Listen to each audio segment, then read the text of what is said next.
국민의힘이 추미애 법무부 장관의 윤석열 검찰총장 직무 배제와 관련해 포괄적 국정조사를 하자고 민주당에 제안했습니다. 민주당은 어제 이낙연 대표의 언급 이후 공식 입장을 내놓지 않았는데 당내에서 신중론이 나오고 있습니다. 국민의힘 부산 지역 의원들에 이어 민주당이 가덕도 신공항 특별법을 발의했습니다. 예비 타당성 조사를 면제하는 내용이 담겼는데 민주당은 여야의 뜻이 같기 때문에 야당 일부의 반대가 있지만 큰 문제가 없을 것이라고 밝혔습니다. 조두순 출소를 앞두고 재범 우려가 큰 흉악범을 보호시설에 격리하는 방안이 추진됩니다. 당정은 알코올 중독 등으로 재범 위험성이 높다고 판단되면 법원이 1년에서 10년간 시설 입소를 선고할 수 있도록 하는 입법을 추진하도록 했습니다. 대기자의 시선으로 분석해보는 정가 동향, 모교 정치클럽, 기자, 대기자. 오늘은 공수처 문제와 추미애 윤석열 갈등을 둘러싼 여야 대치 상황과 출마 선언이 잇따르며 본격화되고 있는 서울시장 보궐선거 레이스를 짚어봅니다.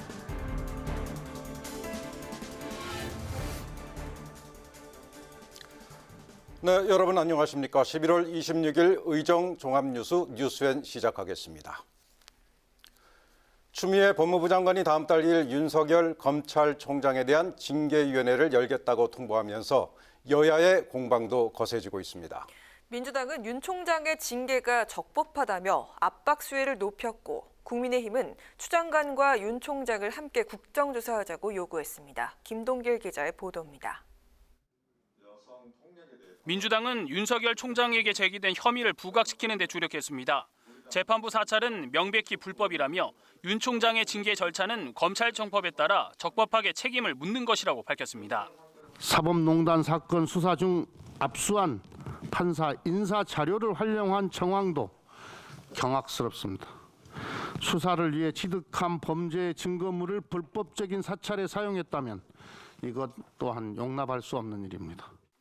또 일선 검사들의 집단 행동에 대해선 유감을 표명하고 자성하고 성찰할 것을 촉구했습니다. 국민의힘은 어제 민주당 이낙연 대표가 제안한 윤 총장에 대한 국정조사를 수용하겠다고 밝혔습니다. 여기에 추미애 법무부 장관에 대한 국정조사도 함께 요구했습니다. 정치 편향의 법무부 장관이 검찰 조직을 무력화하면서 법치 질서 문란의 중심에 서 있다며 국정조사의 필요성을 강조했습니다. 묻고 더블로 가라는 전략이 있습니다. 우리 윤석열 총장 국정조사 받겠습니다. 그런데 피할 수 없는 것이 추미애 법무부 장관에 대한 국정조사도 피해갈 수가 없습니다. 국정조사와 관련해 민주당 내부에선 경계의 목소리가 나오고 있습니다. 박주민 의원은 정치 쟁점화 우려가 있는 만큼 신중할 필요가 있다고 했고 김종민 의원은 국정조사를 정식으로 하자는 게 아니라 문제의 심각성을 강조하는 차원이라고 한발 물러섰습니다. 법사위에서는 윤 총장의 출석 여부를 놓고 여야가 또다시 신경전을 벌였습니다. 국민의힘은 어제에 이어 추 장관과 윤 총장의 출석을 전제로 한 긴급 현안 질의를 거듭 요구했지만 민주당은 강력 반대했습니다. 저한테 단 한 번 전화나 문자로라도 연락하신 적 있으세요? 없잖아요. 단 한 번도. 결국은 이렇게 의사봉을 지었다는 이유만으로 윤석열 총장을 국민들 앞에 나서지 못하도록 원천적으로 봉쇄한다. 공수처법 개정과 윤 총장 출석 여부를 놓고 법사위에서 여야의 대치는 계속 이어질 것으로 보입니다. 국회 방송 김동길입니다. 국무총리실 산하 김해 신공항 검증위원회는 지난 17일 김해 신공항 추진안에 대한 근본적인 재검토가 필요하다는 의견을 내놨습니다. 더불어민주당이 오늘 가덕도 신공항 건설 촉진 특별법을 발의했는데 당내 찬반 의견이 엇갈렸던 국민의힘은 국토교통부의 입장 표명이 우선이라는 입장입니다. 보도에 임채원 기자입니다. 지난 2002년 김해공항 민항기 추락 사고를 언급하며 국민 안전 확보와 더불어 항공 물류기지 역할을 하는 동남권 관문으로 가덕도 신공항이 적합하다는 겁니다. 그러면서 의원 136명의 동의로 예비 타당성 조사를 면제할 수 있도록 하는 가덕도 신공항 건설 촉진 특별법을 발의했습니다. 2030년에는 그 엑스포에 참여하려고 오시는 분들이 이용할 수 있는 공항이 만들어져야 합니다. 그러면 공사기간을 단축하기는 어려울 테니 그 전에 하는 서류적인 절차 부분들은 모든 부처가 한꺼번에 모여서 그거를 검토를 한다면 시간을 단축할 수 있으니까요. 국민의힘은 김해 신공항 확장안이 아직 취소된 게 아니라며 추진 권한이 있는 국토교통부가 명확한 입장을 밝히는 것이 우선이라는 입장입니다. 김해 신공항 검증위원회의 법적 근거와 권한이 불분명하기 때문에 주관 부처인 국토부의 입장이 나와야 다음 단계에 대한 판단이 가능하다는 겁니다. 김해 신공항 확장안이 유효하다, 변경되거나 취소된 바가 없다는 상황에서 딴 공항이 가능한지 법안을 이야기하고 하는 것은 순서가 뒤바뀐 것이라고 생각합니다. 다만 국민의힘 부산 지역 의원 15명은 이미 예비 타당성 조사를 면제하도록 하는 가덕도 신공항 특별법을 발의한 상태입니다. 국민의힘 내부에서는 가덕 신공항 문제와 관련해 부산, 경남은 찬성을, 대구, 경북과 울산은 반대 입장을 보이며 의견을 모으지 못하고 있습니다. 이런 가운데 민주당이 내년 초 본회의 통과를 목표로 야당과 최대한 협의하겠다고 밝혀서 여야 합의안을 마련할 수 있을지 주목됩니다. 국회방송 임천입니다. 네, 아동성 폭행범 조두순의 출소일이 20일도 채 남지 않았습니다. 조두순의 출소로 해당 지역사회의 불안감이 커지고 있습니다. 더불어민주당과 정부가 형기를 마친 강력범을 일정 기간 보호시설에 격리하는 새로운 법률을 제정하기로 했습니다. 장정현 기자가 보도합니다. 다음 달 13일 조두순의 출소를 앞두고 특정 유형의 강력 범죄자 재범을 막기 위한 격리 법안이 추진됩니다. 더불어민주당과 정부는 당정 협의를 갖고 재범의 우려가 큰 흉악범을 출소 이후에 일정 기간 보호시설에 격리하는 입법 방안을 논의했습니다. 특정 범죄자들의 재범을 막기 위해 출소 후 별도의 시설에서 재사회화하는 새로운 보안 처분 제도 도입을 전향적으로 검토해야 합니다. 법무부가 마련한 새 제도는 살인범, 아동 성폭력범 등 고위험 범죄자 가운데 5년 이상 실형을 선고받은 이들이 대상입니다. 전문가들이 알코올 중독 등으로 재범 위험성이 높다고 판단하면 법원은 1년에서 10년간 시설 입소를 선고할 수 있도록 하는 내용입니다. 보호 감호 처분에 대한 이중 처벌과 인권 침해 논란으로 2005년 사회보호법이 폐지된 지 15년 만에 대체 입법이 추진되는 건데 조두순은 제외됩니다. 과거에 폐지된 보안 처분과는 전혀 다른 것으로서 다만 조두순 등 이미 형기를 마친 사람들에 대한 소급 적용은 위헌 논란이 발생할 소지가 높아 청구 대상에서 배제하였습니다. 민주당은 현재 법사위에 상정돼 있는 보호수용 관련법들을 토대로 조두순처럼 이미 형기를 마친 강력범들에 대한 관리제도 개선 방안도 함께 논의할 방침입니다.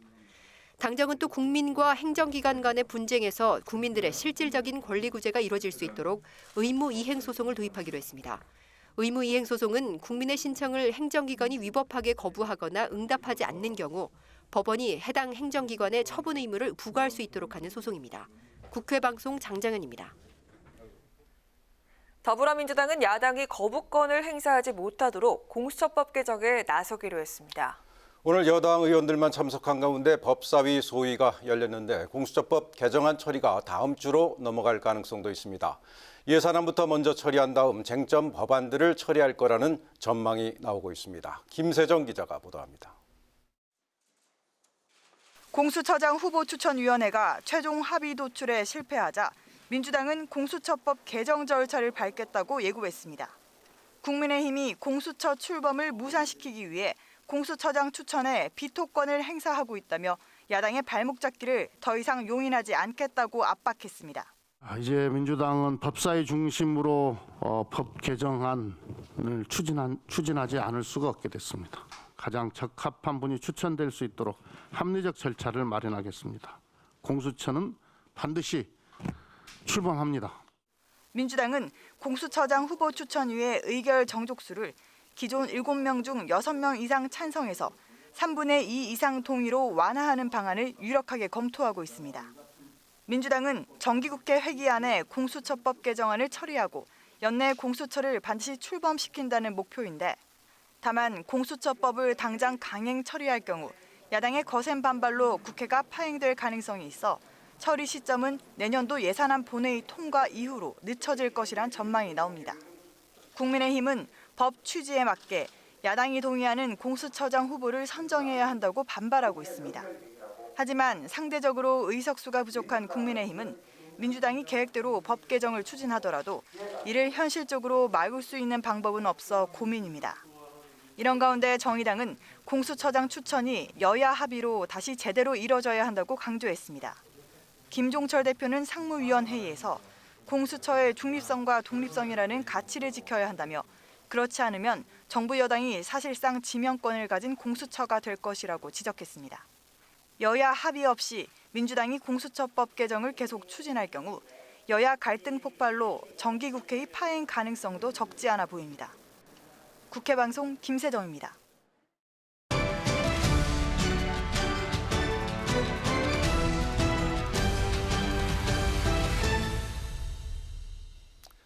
네, 이슈 분석 오늘은 한도용 기자와 함께합니다. 어서 오십시오. 어서 오세요. 네, 한 기자, 이 추미애 장관의 윤석열 총장 직무 배제 사태를 바라보는 여야 속내가 다를 것 같은데요. 어떻습니까? 네, 지금까지 두 사람 간 갈등이 불거질 때마다 윤석열 검찰총장의 대선 주자 지지율은 계속해서 높아져 왔습니다. 예. 이 때문에 민주당에서는 가능한 이번 사태를 빨리 종결짓기를 바란다는 그런 분석이 나오고 있습니다. 아, 그렇습니까? 네, 이낙연 대표의 연이은 사퇴 종용에서도 이와 같은 입장이 드러난다는 분석입니다. 예. 이 대표는 그제 자신의 SNS에 공직자답게 거취를 결정하길 권고한다고 밝힌 데 이어 어제 최고위 회의에서도 이 검찰 미래를 위해서 스스로 거취를 결정하라고 촉구했습니다. 이 특정 요구사항을 이틀 연속 강조한 건 신중하게 언행을 쌓는다는 평가를 받는 이 대표 스타일을 볼 때 좀 드문 일이라는 해석입니다. 이 대표 발언 직접 보시겠습니다. 신속히 진상을 밝히고 응분의 책임을 물어야 합니다. 윤 총장은 검찰의 미래를 위해서 스스로 거취를 결정해 주기 바랍니다. 네, 최근 추미애 장관의 조치에 대해 잘못한 일이라는 부정적인 여론조사 결과가 나오는 것도 여당에는 부담입니다. 이번 사태가 길어지면 이 당 지지율에도 안 좋은 영향이 미칠 수 있다는 이야기가 나옵니다. 국민의힘은 이 반대 입장이라는 분석입니다. 이 추미애 장관과의 갈등이 커지면 윤석열 총장의 지지율이 올랐던 지금까지 공식대로 이번 갈등을 최대한 부각시키고 이 판을 키우면서 이 정치인 윤석열의 몸집을 늘리는 걸 바라지 않겠냐는 해석이 나오고 있습니다. 네, 앞으로 이 추미애 윤석열 사태가 더 커질 가능성이 있어 보이는데요. 일단 국정조사 가능성이 있는 상황인데 전망이 어떻습니까? 네, 앞서 여당은 이 윤석열 검찰총장 국정조사 필요성을 언급했는데 오늘 이 국민의힘 김종인 비대위원장도 여기 대해서 환영의 뜻을 밝혔습니다. 네. 다만 추미애 장관의 국정조사도 함께 진행해야 된다고 이 단서를 달았는데 이 부분이 앞으로 여야 합의의 관건이 될 걸로 보입니다. 네, 김 비대위원장은 오늘 아침 회의를 마친 직후 기자들을 만난 자리에서 이 편파적인 조사로는 이 정상적인 국정조사가 불가능할 거라고 말했습니다. 아, 그렇습니까? 네, 이 국정조사 과정에서 윤석열 총장에 대한 부정적인 이슈만 흘러나오면은 이 행여 여론에서 밀릴 수 있으니까 추 장관도 같이 해야 된다. 뭐 이런 일종의 안정적인 포석이라는 해석이 나오는데요. 예. 다만 야당 내에서는 이 윤석열 국정조사만 추진해도 괜찮다는 목소리도 있습니다. 이 하태경, 김기현 의원이 대표적인데요. 윤 총장 국정조사만 해도 이 직무 배제 사유들은 근거가 없는 게 나타날 것이고, 이 결국 추 장관의 문제점만 폭로되는 무대가 될 거라는 될 거라고 이 자신감을 내비쳤습니다. 아, 그렇군요. 이 국정조사에 따른 영향 외에도 이 추미애 장관, 윤석열 총장이 이 법적 다툼에 들어갔는데 정치권의 파장이 꽤 있겠어요? 네, 그렇습니다. 이 부분은 일정이 다소 복잡해서 이제 정리를 함께 하면서 이제 설명을 드리도록 하겠습니다. 화면을 보시면 이 추미애 장관이 그제 명령한 건 이 직무집행 정지 그리고 징계 청구 명령입니다. 이 중 이 직무집행 정지 명령은 곧바로 발효가 됐고 여기에 대해서 윤 총장은 어젯밤에 이 효력집행 정지 신청을 한 데 이어 조금 전에는 이 직무정지 취소 소송을 제기했습니다. 네.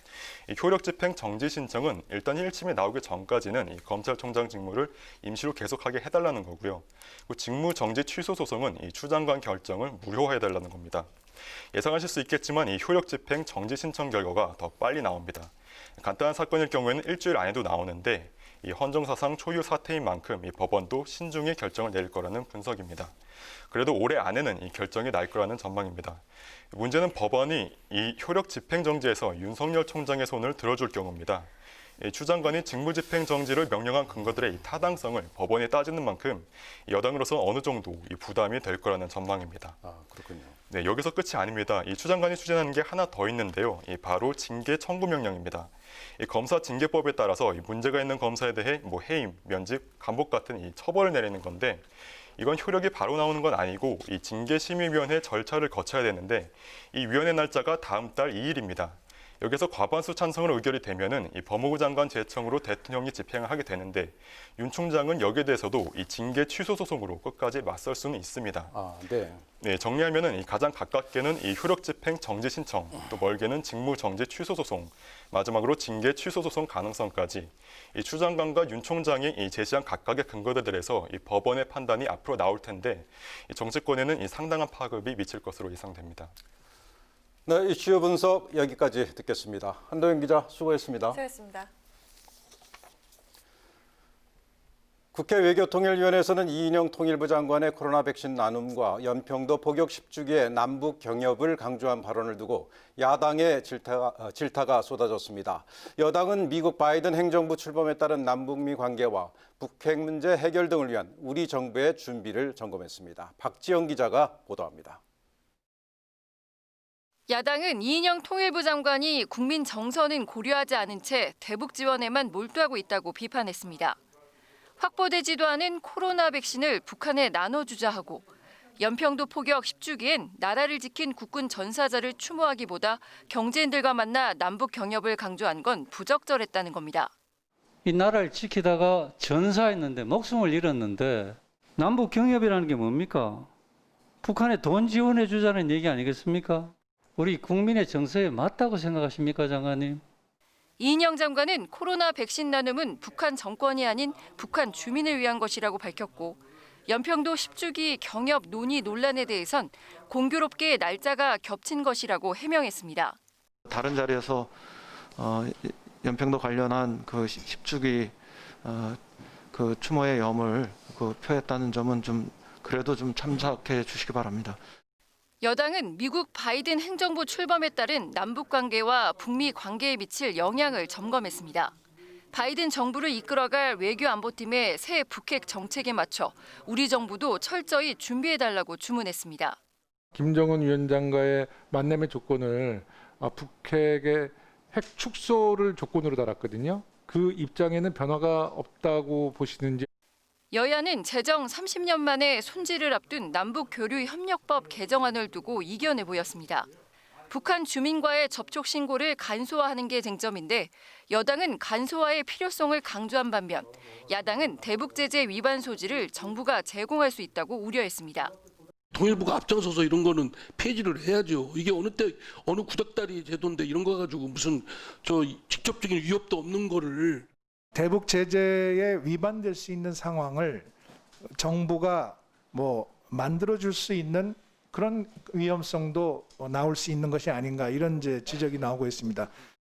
여야의 첨예한 입장차로 지난 8월 안건조정위원회로 회부된 대북전단 살포금지법은 다음 주 법안심사 소위에서 논의될 예정입니다. 국회방송 박지영입니다. 성범죄 이력이 있으면 교원 자격을 취득하지 못하도록 한 초중등 교육법과 유아교육법 개정안이 국회 교육위원회를 통과했습니다. 개정안은 대마와 같은 향정신성 의약품 중독자도 교원 자격을 취득하지 못하도록 했고 교원 자격증 대여나 알선 행위를 금지했습니다. 또 성비위나 성범죄 사건으로 징계 처분을 받은 교원은 일정 기간 담임 교사를 못하도록 한 교육공무원법 개정안도 통과됐습니다. 여야 모두 3차 재난지원금을 지급해야 한다는 입장을 밝히면서 논의가 빨라질 것으로 보입니다.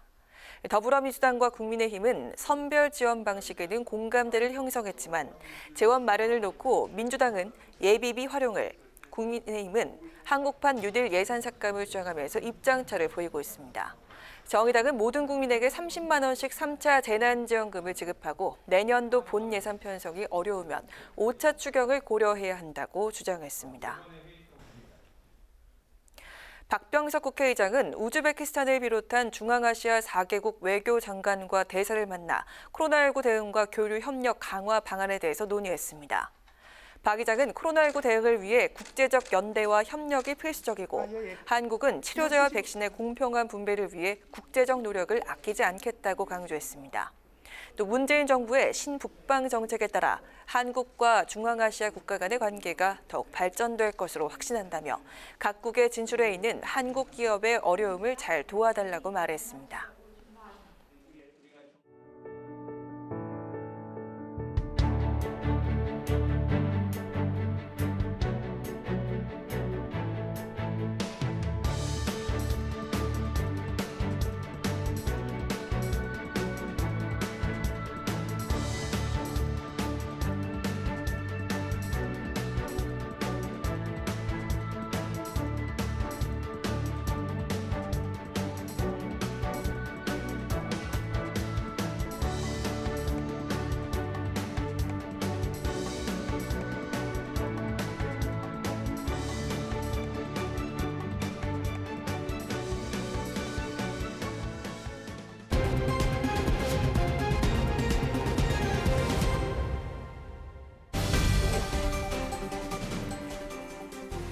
사람들의 시선을 끈 오늘의 정치 뉴스 강하락의 정치톡 시간입니다. 11월 26일 첫 번째 정치톡 만나보시죠.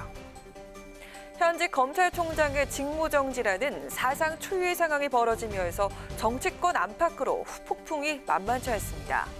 추미애 장관과 윤석열 총장을 둘러싼 여야의 대리전 속에 오늘도 팽팽한 대치가 이어졌는데요. 과연 국민들은 이번 조치에 대해 어떤 의견을 보였을지 여론조사 결과가 나와서 눈길을 끌었습니다. 추미애 법무부 장관이 윤석열 검찰총장 직무 정지 조처를 한 데 대해서 응답자 10명 중 6명 가까이가 잘못한 일이라고 평가한다는 여론조사 결과가 나왔습니다. 리얼미터가 교통방송 의뢰로 어제 전국 18세 이상 500명을 대상으로 조사한 결과를 보면 추 장관의 윤 총장 직무 정지 조처가 잘못된 일이라는 응답은 56.3%, 잘한 일이라는 응답은 38.8%로 집계됐는데요. 평가는 진영에 따라 극단적으로 쏠렸습니다. 보수 중도 성향 응답자에서는 잘못한 일이라는 답변이 다수였지만 진보 성향의 응답자들은 70%가 넘게 잘한 일이라고 평가했습니다. 지역별로는 대전, 세종, 충청과 부산, 울산, 경남 등에서 잘못한 일이라는 응답이 우세했고 광주, 전라에서는 잘한 일이라는 평가가 절반을 넘으며 우세했습니다. 연령대별로 보면 60대에서 75.1%가 잘못한 일이라고 응답해 모든 연령대 중에서 부정평가 응답이 가장 많은 것으로 나타난 반면 40대에서는 잘한 일이라는 평가가 55.8%로 긍정평가가 더 높게 나타나 반대 양상을 보였습니다. 이번 사안은 여야 정치권뿐 아니라 검찰 조직의 반발로도 이어지며 파장이 커지고 있습니다. 평검사에 이어서 간부급 검사들도 오늘 입장문을 내며 집단 반발이 가시화되고 있는데요. 코로나19 신규 확진자 수가 500명을 넘어선 엄중한 상황에서 국정 혼란이 가중되지 않도록 신속한 해법이 마련되길 바랍니다. 이어서 오늘의 두 번째 정치톡입니다. 김종인 비대위가 출범한 이후 야당인 국민의힘에서 눈에 띄게 달라진 부분, 바로 회의장 뒷배경에 걸리는 현수막, 일명 백드롭입니다. 각종 현안과 이슈를 적극 반영해서 대여 공세의 효과적인 수단으로 활용하고 있는데요. 오늘 국민의힘 비대위 회의장에서는 백드롭뿐 아니라 문재인 대통령의 육성까지 등장했다고 합니다. 어떤 이유일까요? 우리 청와대든 또는 정부든 또는 집권 여당이든 만에 하나 권리권들이 있다면 그 점에 대해서는 정말 이렇게 엄정한 그런 자세로 이렇게 임해 주시기를 바라고요. 오늘 아침 국민의힘 대회의실 비상대책위원회의가 시작하자마자 회의실에서는 문 대통령의 목소리가 흘러나왔습니다.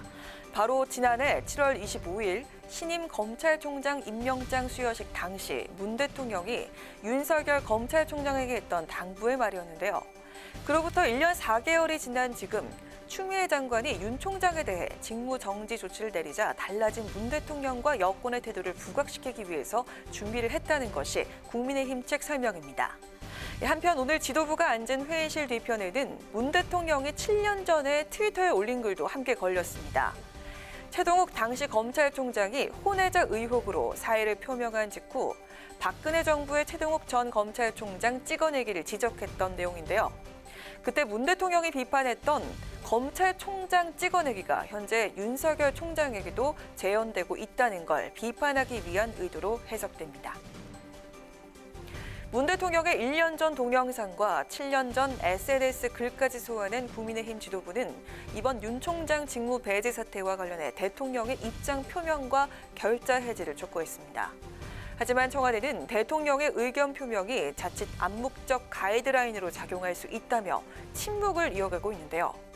야당의 압박과 대통령의 침묵, 과연 언제까지 계속될까요? 이어서 오늘의 세 번째 정치톡입니다. 코로나19 재확산에 따른 정부의 방역 지침에도 불구하고 어제 민주노총이 총파업과 집회를 강행했죠. 여야 할 것 없이 한 목소리로 자제를 요청했던 정치권에서는 이에 대한 시선이 곱지 않은데요.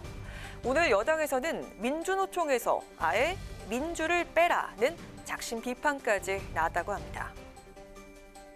민주당 이현욱 의원이 오늘 자신의 페이스북을 통해 총파업과 전국 동시다발 집회를 강행한 민주노총을 강하게 비판했습니다. 민주노총에게는 국민의 어려움이 보이지 않는가라는 제목의 글에서 이 의원은 국민의 고통에는 아랑곳하지 않은 채 자신의 일상에 대한 욕심을 채우겠다는 단체가 있다고 꼬집었는데요. 코로나 상황에 학교도, 공장도, 식당도, 카페도 숨을 고르고 있는 상황에서 결국 그들이 선택한 건 파업이었다며 민주노총을 향해 더 이상 상생을 말하지 말라고 직격탄을 날렸습니다. 또 민주노총에서 민주라는 글자를 삭제할 것을 촉구했는데요. 그러면서 이 의원은 민주노총이 전체 노동자를 대표하는 조직이 아니라 지적하고 자영업자와 노조에 가입되지 않은 노동자를 누구나 가입하는 노동회의소를 대안으로 제안했습니다. 민주당 의원이 민주노총의 총파업을 직접 비난한 것은 상당히 이례적인 일입니다. 게다가 어제 파업 참여 인원이 전체 조합원의 3.5%에 불과해 무리한 파업 강행이었다는 지적도 나오고 있는데요. 국민의 어려움을 보라는 여당 의원의 지적에 민주노총은 어떤 반응을 보일까요? 지금까지 강아랑의 정치톡이었습니다.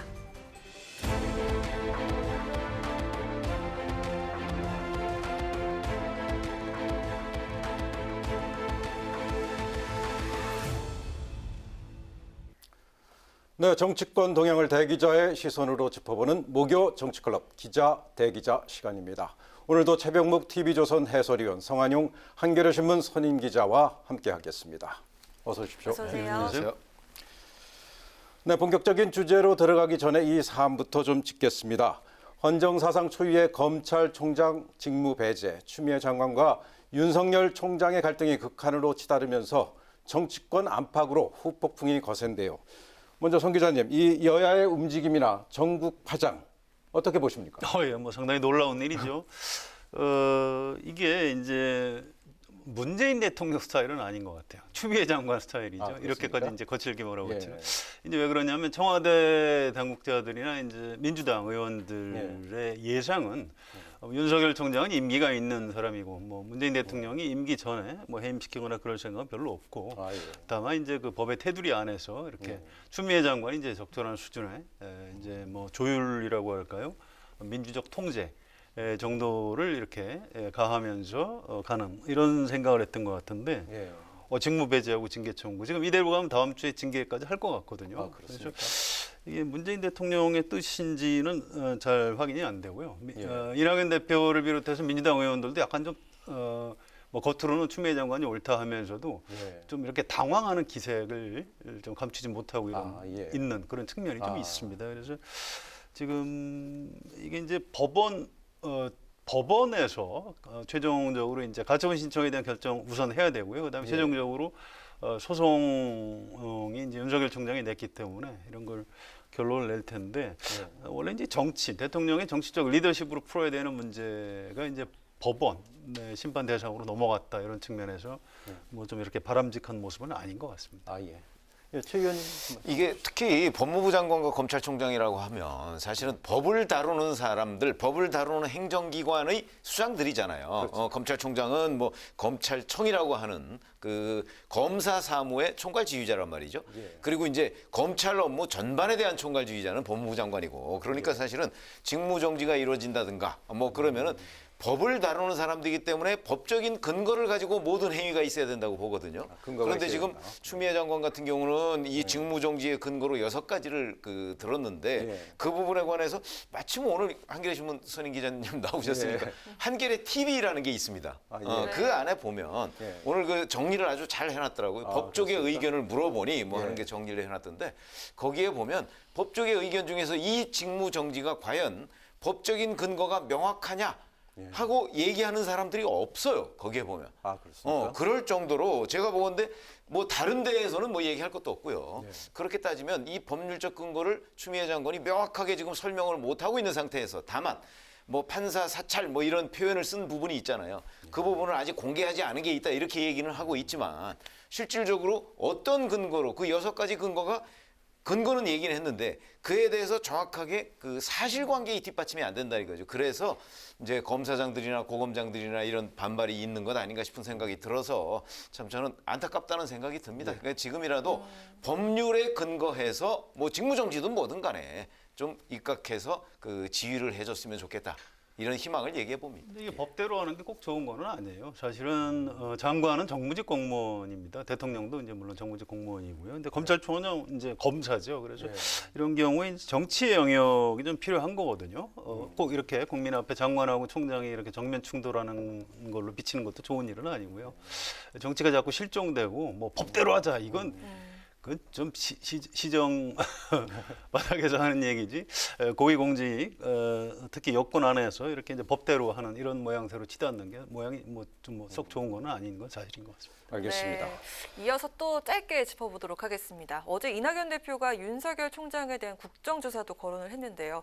오늘 국민의힘이 이를 수용할 뜻을 보이면서 추미애 장관까지 포괄적으로 하자고 나오니까 오히려 민주당이 주춤하는 그런 분위기인데 어떤 이유라고 보십니까? 글쎄요. 저는 뭐 추미애 장관까지 같이 하자. 그래서 주춤했다고 생각은 안 들고요. 네. 어제 이낙연 대표가 그 윤석열 검찰총장에 대한 국정조사를 하자고 하는 그 제안 자체가 조금 성급했던 것 아닌가 싶어요. 만약에 실제 저런 일이 벌어졌을 경우에 파장이 어디까지 미칠 것인가 하는 것까지 고려를 했다면 저는 그 제안을 할 수 없었을 거라고 보거든요. 왜 그러냐면 10월 22일 날 대검 국정감사 때 사실 민주당 의원이 엄청난 공격적인 그 질문들을 퍼부었어요. 윤석열 검찰총장한테. 그런데 그게 뭐 정확하게 뭐 몇 대 몇으로 뭐 누가 판정승 뭐 이런 결과가 나온 건 아니지만 대체적으로 보면 윤석열 검찰총장을 거기에서 민주당 의원들이 굴복시키지 못했거든요.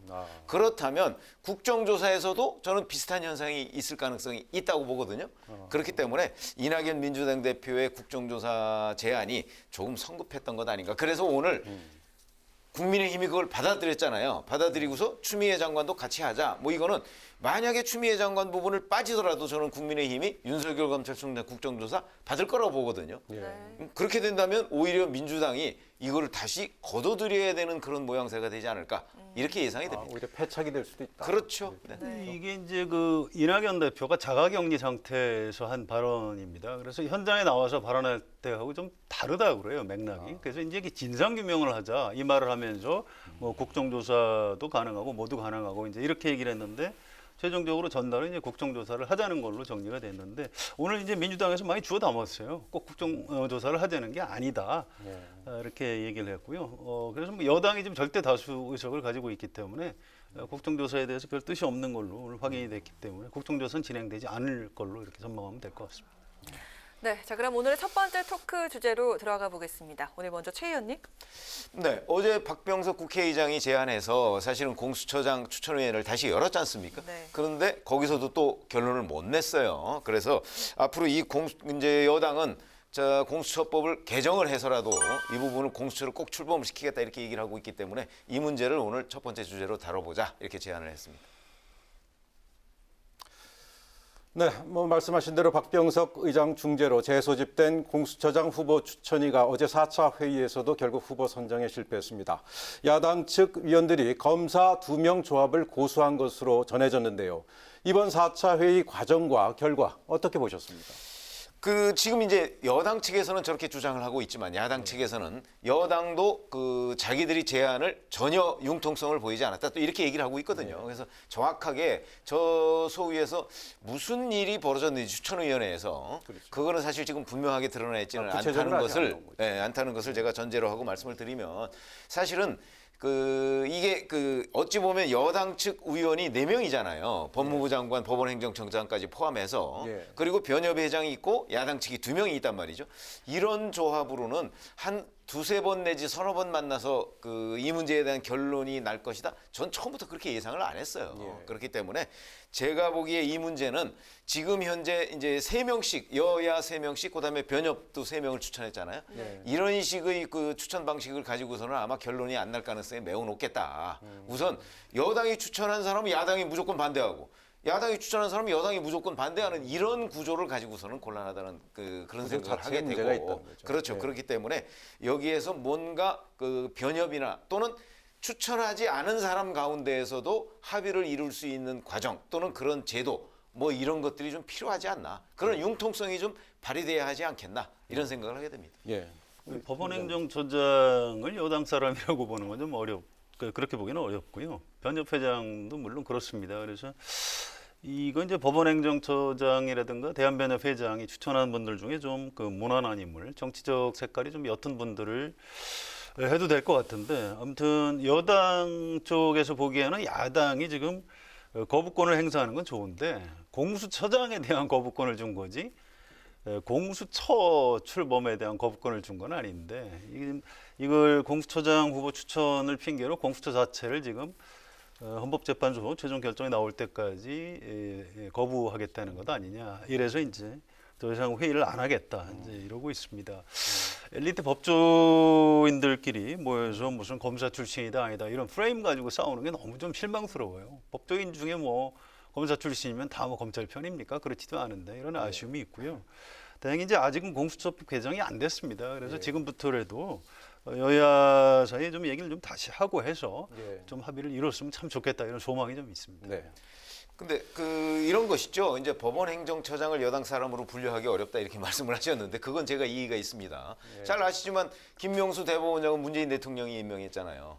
그리고 그 김명수 대법원장이 지금 법원행정처장을 임명했거든요. 그러니까 분류로 보면 그건 틀림없이 여당 사람으로 분류하는 게 저는 맞다고 보고, 그다음에 야당 측의 입장은 뭐 꼭 검사여야만 된다 이거는 저는 아니라고 보거든요. 그래서 그 부분은 제가 동의를 하는데 예를 들어서 검사 출신, 판사 출신 아니어도 법조계 경력 15년 이상이면 충분히 가능해요. 그러니까 변호사 출신 중에서도 그런 사람이 있으면, 그래서 제가 이제 이 지금 현재 추천받은 사람, 그 사람들 외에도 조금 폭을 넓혀서 한번 협상을 시도해보면 어떻겠는가 하는 얘기를 하는 말씀하신 것 중에 대법원 전체를 여권이라고 얘기하시는 건 굉장히 무리한 얘기예요. 아니 검찰총장 누가 임명합니까? 대통령이 임명하죠. 그럼 검찰이 다 여당인가요?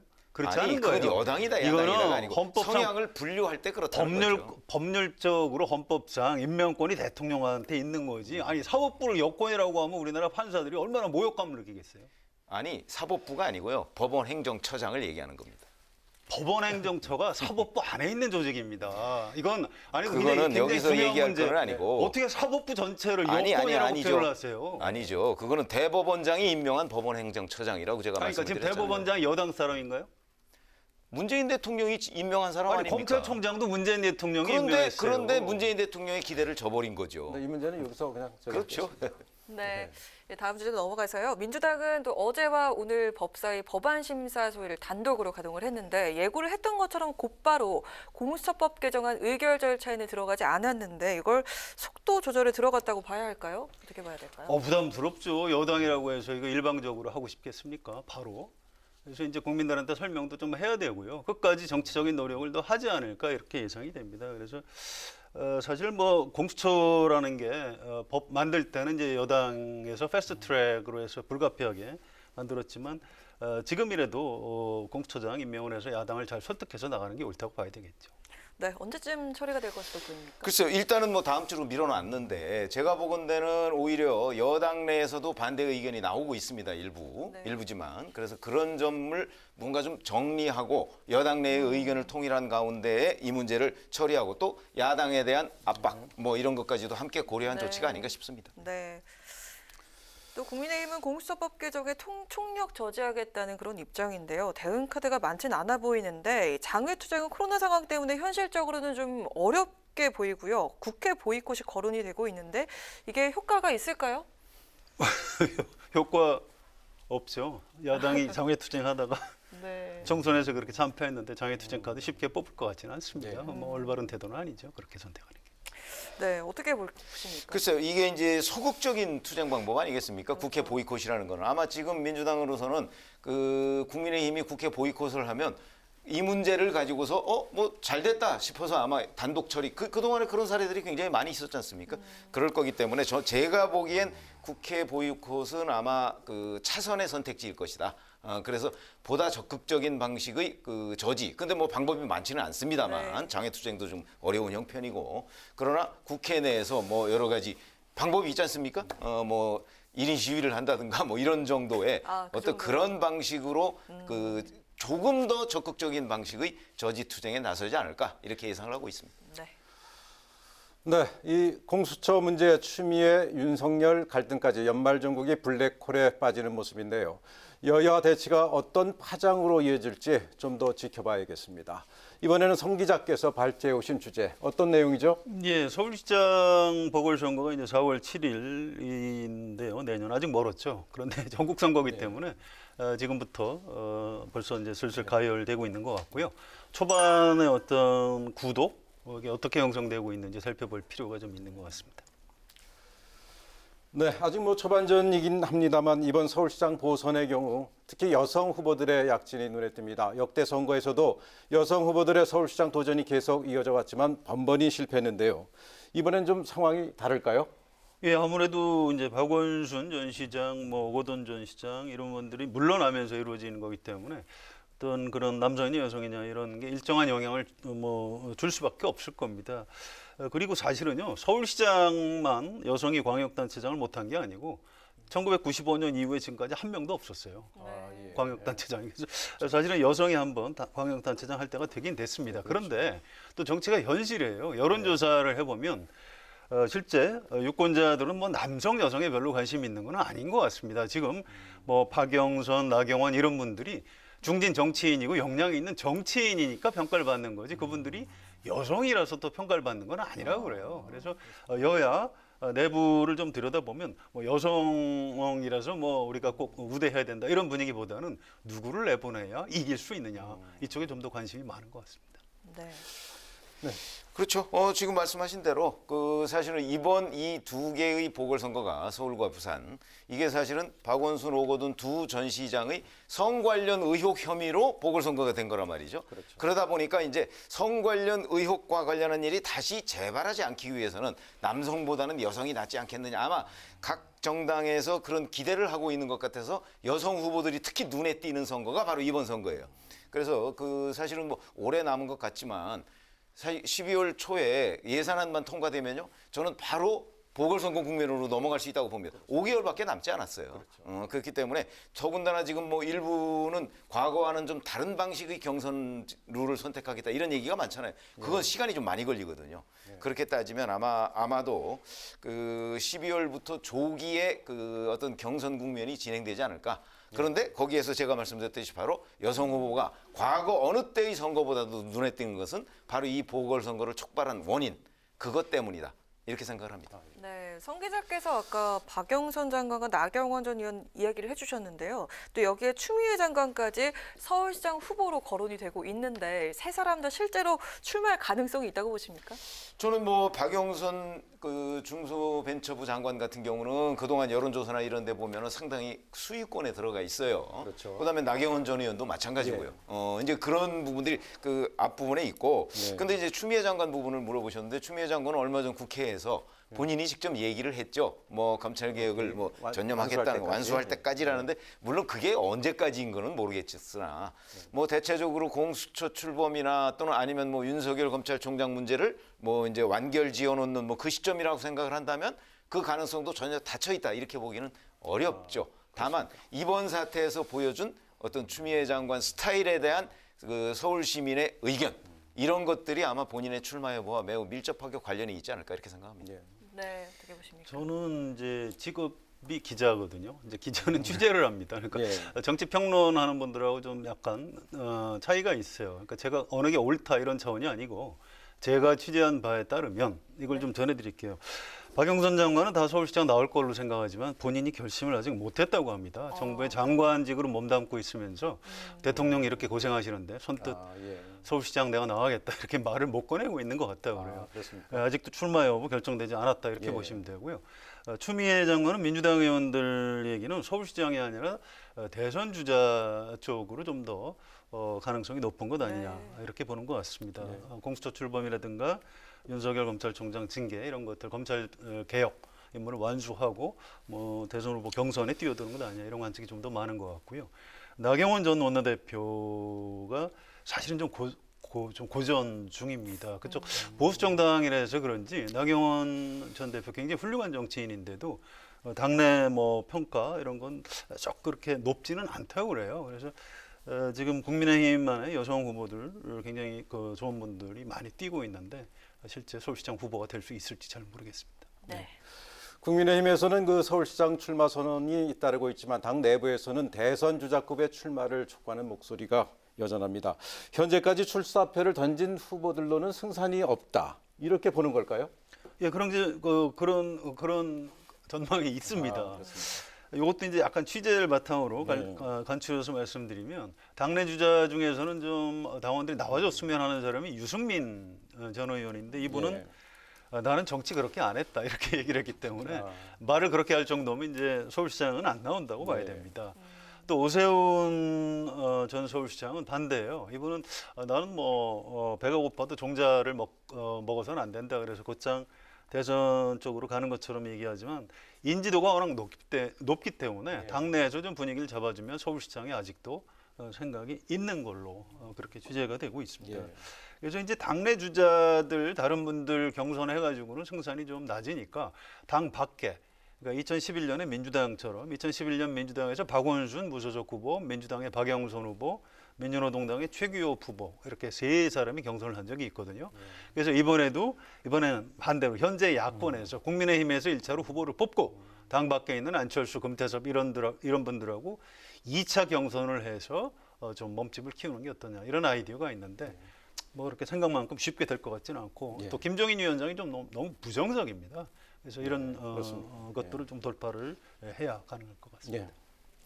그렇죠. 아니 야권에서는 일단 지금 이제 박원순 전 서울시장 문제로 이게 보궐선거가 있는 거잖아요. 그러니까 부산은 부산대로 지금 상당히 유리한 환경이라고 분석을 하고 있고요. 근데 이제 서울의 경우에는 과거 어느 때보다 더 좋은 환경이다 이렇게 보고 있는 건 맞아요. 그러니까 이런 환경 속에서 확실하게 승리하는 길을 선택하자. 그런 차원에서 이제 인지도가 높거나 아니면 대권 후보급이라고 우리가 흔히 평가하는 그런 사람들이 좀 나와줬으면 하는 그런 생각을 하고 있는 거죠. 근데 본인들은 아직까지 거기에 대해서 부정적으로 얘기를 하고 있어요. 그거는 이제 5개월이나 남았으니까 하는 측면도 있고 본인은 내년 서울시장보다는 후년 대선을 노리겠다 이런 생각을 하고 있는 것으로 보이는데 이런 문제는 이제 결국은 당 지도부가 어떤 식으로 설득을 하느냐. 저는 여기에 달려 있다고 보거든요. 그래 그것도 아마 12월 달에 이제 정기국회가 대략 마무리되고 나면 아마 본격화되지 않을까 이런 생각이 듭니다. 혹시 당 외부에서 후보를 영입할 가능성은 어떻게 보십니까? 지금 이제 김종인 비대위원장 같은 경우는 안철수 대표도 사실은 만약에 서울시장 국민의힘 후보로 서울시장에 출마하려고 한다면 입당을 해라 이렇게 얘기하는데 안철수 대표가 입당할 것 같지는 않고요. 아까 말씀하신 방식대로 만약에 국민의힘 후보가 확정된 상태에서 2011년처럼 안철수 대표나 금태섭 전 의원이나 이런 사람들과 외부 경선을 한다는 것 그거는 아마 거기까지도 현재 김종인 비대위원장은 현재까지는 별로 생각하지 않고 있는 것으로 보이는데 본격적으로 그쪽과의 협상이 진행이 되면 그것까지 반대할 수 있을까? 저는 이렇게 생각을 하고 있습니다. 네, 민주당을 탈당한 금태섭 전 의원 이야기 잠깐 해볼까 하는데요. 최근에 서울시장 무소속 출마를 시사를 했는데 여건이 견제할 만한 변수가 될 수 있을 것으로 보십니까? 그래서 별로 그럴 것 같지는 않아요. 이번에 이제 민주당에서 반문재인의 상징처럼 됐고 그래서 이제 경선에서 졌고요. 지금 탈당까지 했고 이렇게 된 건데 이게 이제 민주당하고 문재인 정부를 좀 싫어하는 분들이 좀 약간 기계적으로 자꾸 이제 거명을 하는 그런 측면이 있습니다. 또 금태섭 전 의원 본인도 자꾸 언론에 서울시장 후보로 이름이 나오는 게 좋겠죠. 정치인으로서 자기 몸집을 좀 키울 필요도 있고. 근데 이제 여론조사 같은 거를 해보면 거의 안 나옵니다. 존재감이 아직 없어요. 네, 그래서 실제 출마를 할 수 있을지 이건 좀 지켜봐야 될 것 같습니다. 또 제가 보기 쉽지는 않을 것이다 이렇게 전망합니다. 네. 글쎄, 제가 보건대 금태섭 전 의원은 지난번에 보면 서울 시민만을 상대로 한 여론조사가 있었어요. 그 여론조사에서 금태섭 전 의원의 경우 그렇게 아주 하위권으로 들어가 있지는 않아요. 그러니까 중위권 정도를 유지하고 있는데 문제는 거기에 그 표를 구성하고 있는 유권자들의 성향이 사실은 민주당 성향 중에서는 금태섭 전 의원을 지지하는 사람이 거의 없어요. 그러면 약간의 중도 성향과 국민의힘 성향이란 말이죠. 근데 국민의힘 성향의 지지자들이 금태섭 전 의원에 대한 지지를 거두면 금태섭 전 의원의 어떤 단독 지지 그룹이라고 할까? 이런 것들이 그렇게 크질 않아요. 예. 그런 점에서 본다면 저도 아까 얘기하셨듯이 경쟁력이 그렇게 높지 않다. 자기 자력으로 예. 그런 걸 보면 아마 이제 나중에 어떻게 될지는 모르겠는데 뭐 국민의힘 후보와의 제2차 경선 같은 걸 할 경우에 경쟁력은 좀 떨어지지 않을까 저는 개인적으로 그렇게 분석하고 있습니다. 네, 이제 마지막으로 한 줄 논평 듣겠습니다. 성 기자님. 예, 정치에서 해야 될 일을 자꾸 검찰 수사나 법원 재판으로 가져가는 것 같아서 너무 안타까워요. 그렇게 해서 문제를 해결하면 좋은데 해결이 되지도 않습니다. 이게 점점 심해지면 정치에 대한 혐오감만 커지고 뭐 되는 일은 없고 뭐 이럴 것 같아서 오늘은 대화와 타협의 정치를 복원해야 한다 이렇게 논평하겠습니다. 네, 최 의원님. 자, 아까 공수처 얘기를 잠깐 했었는데요. 공수처가 지금 여야 각각 이제 추천위원들이 있고 이제 법원행정처장이 있고 법무부 장관이 있고 이제 그 변협회장이 있단 말이죠. 그래서 이게 의견이 너무 양분화돼 있어요. 그러니까 이 양분화되는 것을 뭐 박병석 국회의장이 중재를 했듯이 누군가가 좀 중재를 해서 이 의견을 그 합의를 시킬 수 있는 그런 중재자가 필요하다. 그래서 제가 공수처 중재자가 필요하다 이런 한 줄 논평을 했습니다. 네, 목요 정치클럽 기자 대기자 지금까지 성한용 한겨레 신문 선임기자 최병묵 TV조선 해설위원과 함께했습니다. 오늘 말씀 감사합니다. 고맙습니다. 네, 추위가 누그러지자 다시 초미세먼지가 기승입니다. 내일 오전까지는 미세먼지 농도가 높겠지만 오후부터는 찬바람이 강하게 불면서 먼지가 흩어지겠습니다. 동풍의 영향을 받는 강원 영동에는 눈이나 비가 내릴 것으로 보이니까요. 교통안전에 주의하시기 바랍니다. 오늘 뉴스에는 여기까지입니다. 시청해 주신 여러분 고맙습니다.